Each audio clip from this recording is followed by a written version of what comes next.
What if one of the biggest stars in golf didn't just play for LIV Golf, but actually became an investor? That's exactly the possibility Jon Rahm has now put on the table. The two-time major champion has revealed that he is not ruling out investing his own money into LIV Golf, a comment that immediately sparked fresh debate about the future of the league, the PGA Tour, and professional golf itself. Could this be the beginning of a new era where players don't just compete, they own part of the business? And what would it mean if other stars followed Rahm's lead? Today, we're breaking down exactly what Rahm said, why it matters, and what it could mean for the future of golf.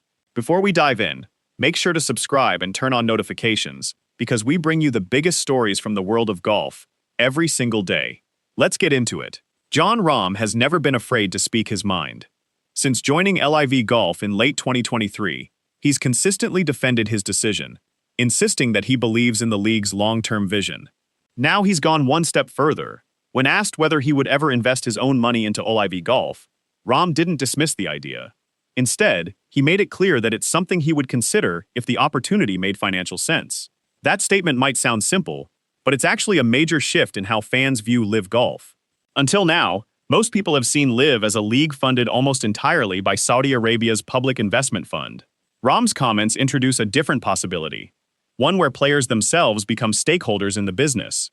Professional athletes investing in the leagues they compete in isn't completely new.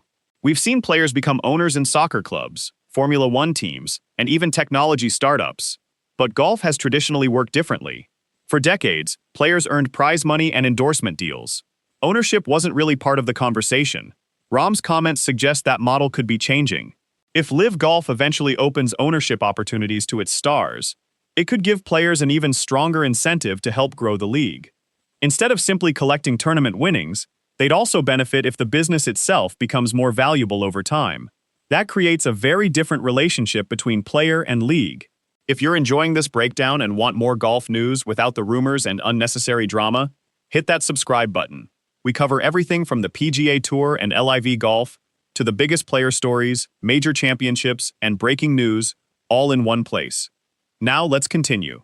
Rahm has already secured one of the biggest contracts in golf history by joining LIV.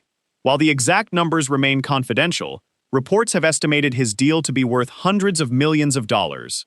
Financially, he doesn't need to invest, so why even consider it? Because ownership is different from salary. An investment isn't about today's paycheck, it's about believing the business will be worth much more in the future. If LIV Golf continues expanding internationally, attracts more sponsors, improves television distribution, and grows its fan base, early investors could potentially benefit significantly. Rahm appears to understand that possibility. He's thinking beyond prize money. He's thinking about long-term value. Perhaps the biggest takeaway from Rahm's comments is confidence. You generally don't invest your own money into something unless you believe it has a future. Rahm could have easily shut down the question. Instead, he left the door open. That sends a message not only to fans, but also to sponsors, broadcasters, and fellow players. It suggests that at least one of LIV Golf's biggest stars believes the league isn't simply a short-term project. Whether everyone agrees with that assessment is another question entirely. LIV Golf still faces significant challenges. Television ratings remain under scrutiny. Finding new commercial partners is an ongoing process, and negotiations surrounding the future relationship between LIV Golf and the PGA Tour continue to evolve. But Rahm's willingness to even discuss investing indicates confidence in where the league could eventually go. This is where things become really interesting. If LIV Golf ever allows players to purchase ownership stakes, would others join Rahm? Would Bryson DeChambeau be interested? Could Brooks Koepka consider becoming an investor? What about younger players who see LIV as their long-term home? It's impossible to know today, but if player ownership becomes part of LIV's future strategy, it could become another selling point when recruiting talent. Instead of offering only guaranteed contracts, LIV could potentially offer players a chance to own part of the league's future. That's a powerful concept. Rahm's comments also arrive at an interesting moment for professional golf. The PGA Tour continues working through its own long-term strategy, while discussions with Saudi Arabia's public investment fund remain unresolved. Meanwhile, both tours continue competing for fans, sponsors, and global attention. If LIV evolves into a player-owned business alongside outside investment, it would represent a very different model from traditional professional golf. Whether that's better or worse depends on who you ask. Supporters would argue it aligns players' interests with the success of the league. Critics might question how ownership, competition, and governance would work in practice. For now, it's simply an idea, not an announced plan. As expected, Rahm's comments quickly generated discussion among golf fans.